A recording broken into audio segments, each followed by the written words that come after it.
welcome back. My name is Mr. Regular. What I do here is I talk about the ranked meta, and this is kind of my last video, I think, for the season, because we're kind of wrapping up, and I think the meta has established itself. You know, I've posted loads of decks, I've tried different ones, my favorites being the Dark Arceus, and I think I've found the best iteration of it, for me personally, and I found the most success with this. I think it's the most fun.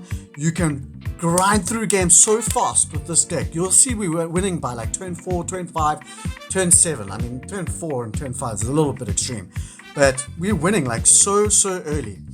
So the general idea is like, we don't even run Pokeballs, it's babies. I'm sure you guys have seen it before, but I wanted to kind of talk about some games and you know, maybe some of the decisions, some of the things that you might find yourself in, spots that you might find yourself in, so you don't make the same mistakes, you know, or that you can learn from, you know, these games and be like, okay, I know how to play this deck confidently now. Now I can go into Masterball, or I can get into Masterball. You know, I was watching Mega Maguire stream yesterday, and the guy was playing a Flareon Jolteon, and the guy's desperately trying to get into Masters. And I was like, bro, listen, I got you, dude, I got you. And I hit him up with this deck, and he loves it.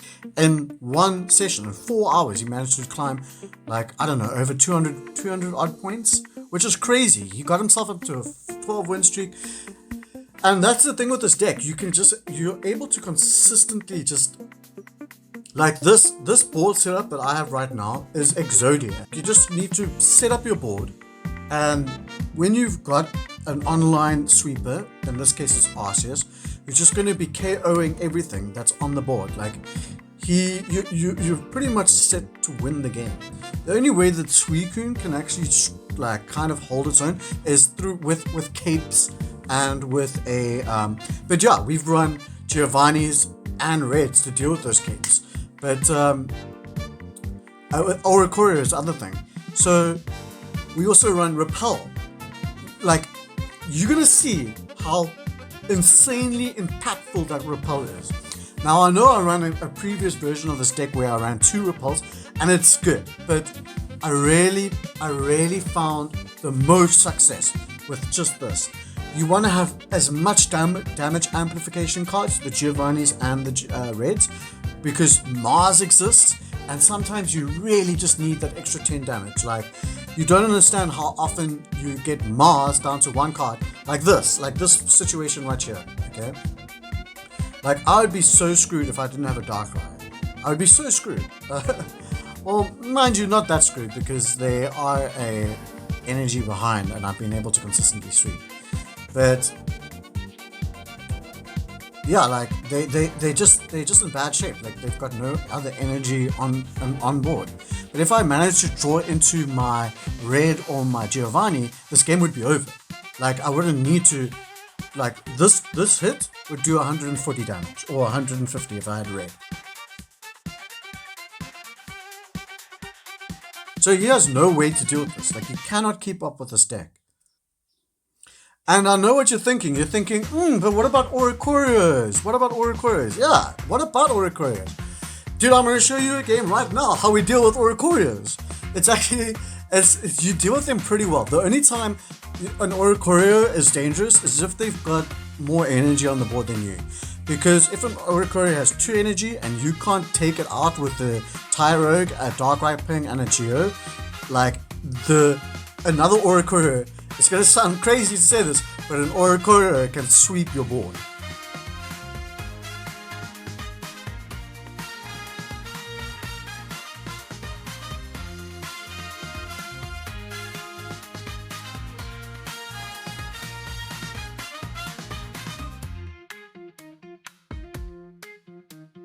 But the combination is a Darkrai Ping, Tyrogue hit, and a Giovanni to do 70 damage.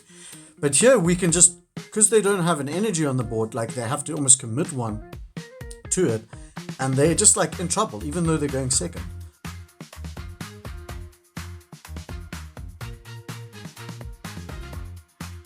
They can just put the energy on the back, right? And then I take out this Oricorio, and then what? Like, then the Oricorio sweeps my board, you know?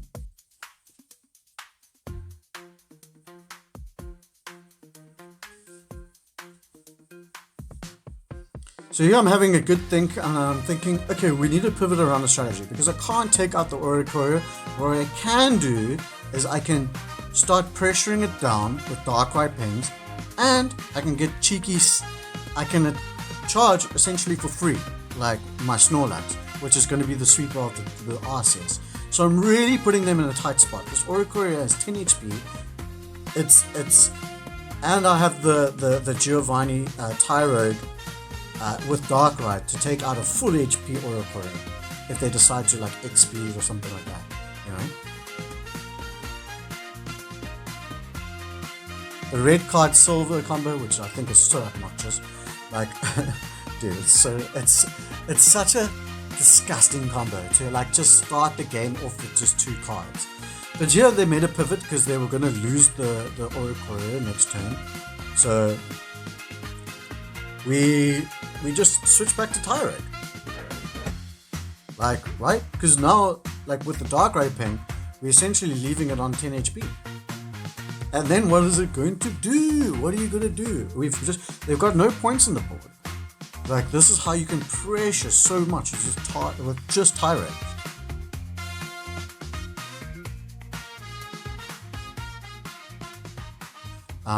So yeah, that's how you deal with Oricorios. This is another deck that I'm being seeing a lot of, and it makes a lot of sense actually. It's a Silvally Rampardos deck. Because why are we seeing this deck? It's so old. Why are we seeing this deck? It's because there's so many electric decks.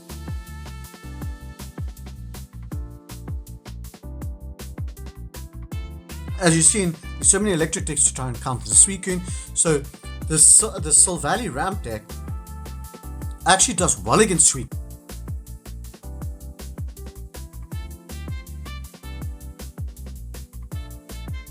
So here I'm in an interesting spot, right? I've got Snorlax. I know that a Rampardos can one-hit KO my Arceus. I can move in with Tyrogue and do 40 damage with Type Null and make them have to flip a heads. Like, essentially make them have to flip a heads. But let me just tell you, when in doubt, when you don't know what to do, charge Arceus. That is the golden rule. It typically is the best line. You don't have to take gambling like lines to like, oh, let me try and pressure this Type Null, because they got another one. If you look at this board setup, it's like, it's dangerous to do that line. We can possibly do it next turn when our Arceus is online, but like right now, let's just charge our Arceus. He's in the back, like we good. Like Arceus is sorted. So they have to actually start pressuring my board by attacking. But yeah, they have to kind of put on some pressure. They do make a hit, which is unfortunate because now our prize mapping is awkward. Now if we lose to Arceus, we actually just lose the game. So it's like, if you got a Rampardos, you win. Like that's where we are with this game right now.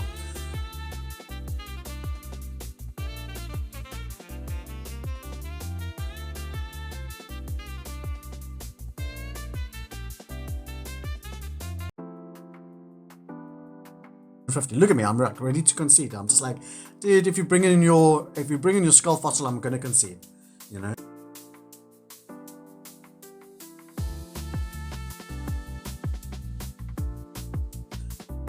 So luckily, first of all, let's go back to this game. Luckily, they did not evolve. We're in a great position. They cannot KO our Arceus now with the amount of energy that I have on the board, and we can just sweep and win. So this is what a lot of your games are going to look like. I've just been red carded on their first turn.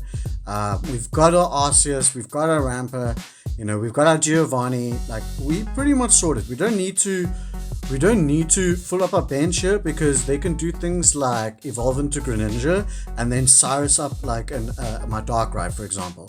So, and then I'm just like stuck with, you know, with one of these 2 retreat costs in the front, and that's typically where you lose the game. So there they've got their Greninja on their first turn, which is like, okay, that's kind of annoying, but either way, like, we do not want to fill up the bench because Suicune is coming in next turn. They can just charge the Giratina here and he can come in next turn.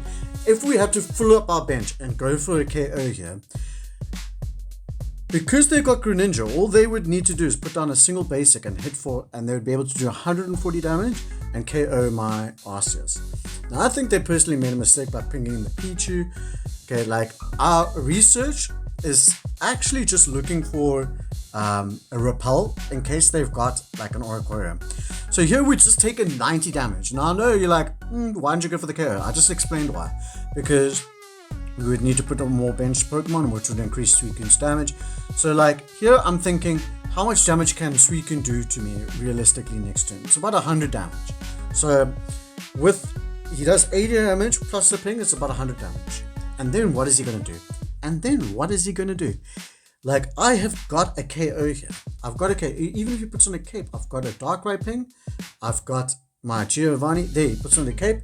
And so I'm looking at my Giovanni and I'm thinking, evil boss time music, cue it.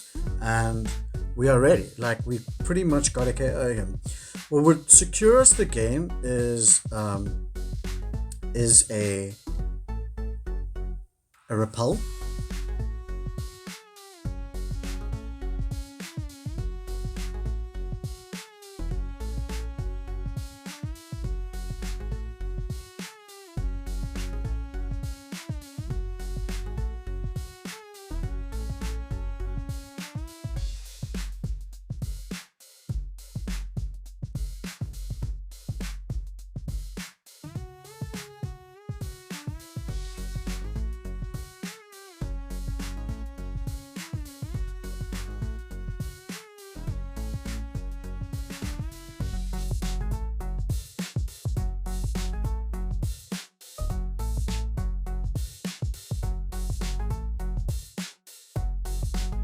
Like there, we won the game at turn 8. Like that's the way that this deck goes. It's like you're gonna win these games by like sub turn 10. So what's really interesting about this game is like I was playing Buzzwole also. Like I thought Buzzwole was actually really good against the electric decks, against the Sylvalia and Pardos, and I was actually doing really well. I got myself into a 5-win streak, and then just started losing. And I was like, yeah, the Oricorios are still very difficult to deal with, but you know, I see why people might want to use Buzzwole. Buzzwole does not do well against Suicune, but there weren't a lot of Suicunes. Like that's the thing. The meta kind of shifts and like goes around. There hasn't been a lot of Darkrai, Giratina, or Suicune. But I promise you now, it will inevitably go back. So because I do not want to get repelled, because I've got pretty much all the win conditions in my hand. Like they return behind, we get to attack first. We don't need to bloat up our board by like, you know, because they could put down the Celesteela and then like, you know, start chipping away with Pheromosa. And actually this deck, the Buzzwole deck, when that happens, it's actually very strong against this deck. Because again, Pheromosa can just chip down Arceus down to 100 HP and then Buzzwole just cleans it up. But here we've got the perfect setup. Now we can drop our board and here, I've got a choice between Red and Giovanni. Now, this is important because I know that they could, somewhere along the lines, put down another Buzzwole with a Leaf Cape. And then I'm going to need my Red. Because my Red, with the Darkrai ping, gets me up to 170 damage. So I'm like, okay, if I can just avoid that, regardless, I can win. But that was the reason why I decided to play the Geo over the Red.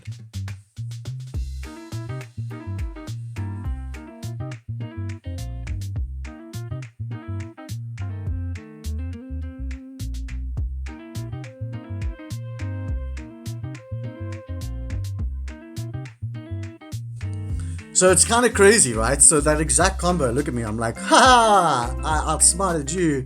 But it's not like a genius to think of, but it's something that you constantly need to think of. It's like, okay, like, what do I lose to? Like, how can I play around it? It's just common, not really common sense, but just like good practice to kind of put yourself in. So I give them the courtesy of showing him the Red there, and they don't concede. But I think they realize now, okay, like, oh, this guy can now do 150 damage. So yeah, like, great example of when to use Red over Geo and Geo over Red. So this game is very interesting. I decided to play my Snorlax down because I thought I was playing a Darkrai Giratina, and it turns out we're playing the mirror match.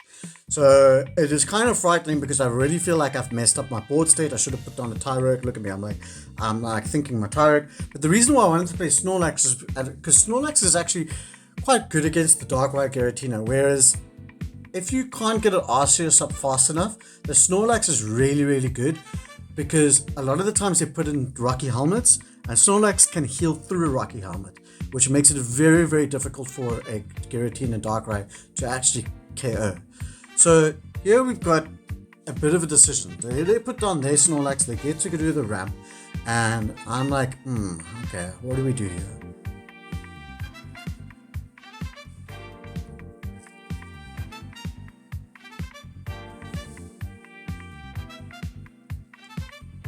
So the obvious choice is just to start fast charging our Snorlax because, you know, we want to take advantage of our energy curve. But now they pretty much got a Snorlax that's ready to attack.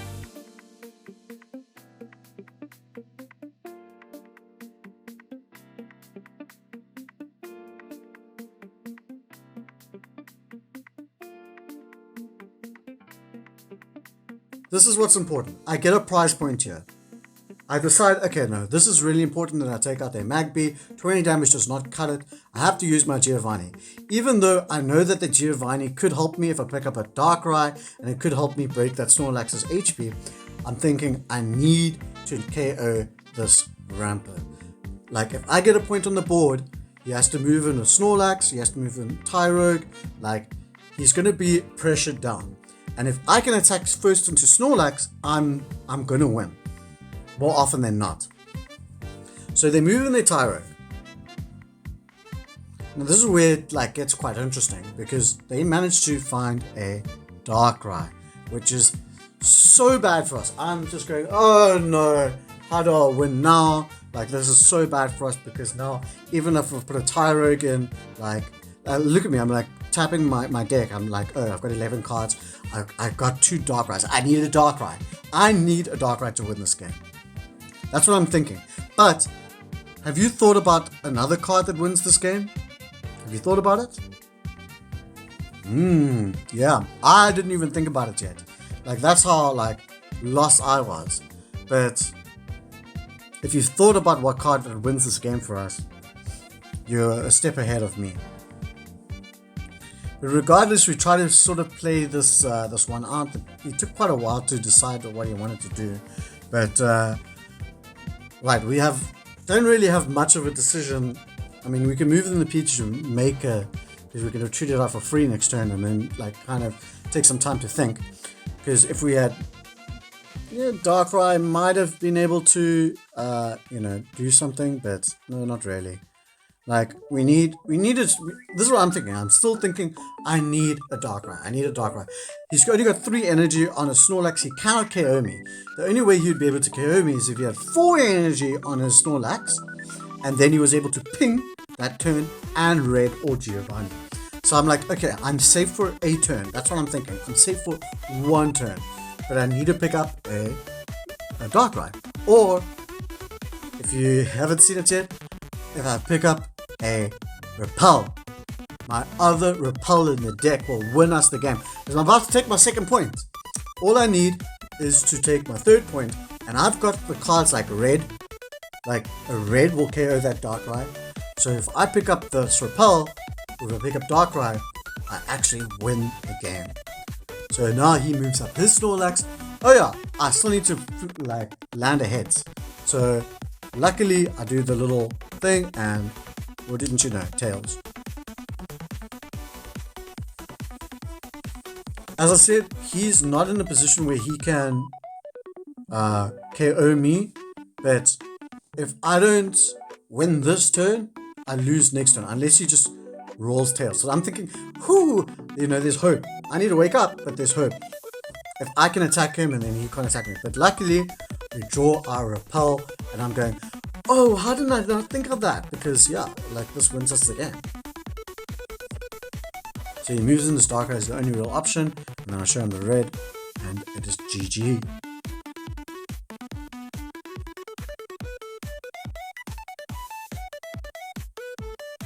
I hope you guys really find a lot of success with this deck. I love this deck.